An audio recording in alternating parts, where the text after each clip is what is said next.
الحديث التاسع عن أبي هريرة عبد الرحمن بن صخر رضي الله عنه قال: سمعت رسول الله صلى الله عليه وسلم يقول: ما نهيتكم عنه فاجتنبوه، وما أمرتكم به فافعلوا منه ما استطعتم.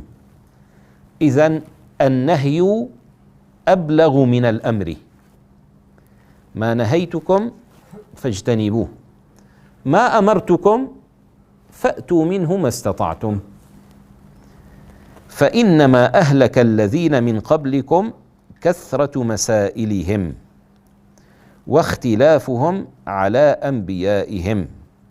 رواه البخاري ومسلم. يعني كثرة أسئلتهم لأنبيائهم مما لا يفيد.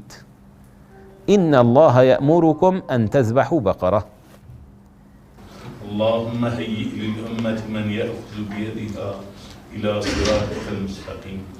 اللهم إنا نسألك إيمانا كاملا وعلما نافعا وقلبا خاشعا ورزقا واسعا وأولادا صالحة وعافية في الدنيا والآخرة ولذة النظر إلى وجهك الكريم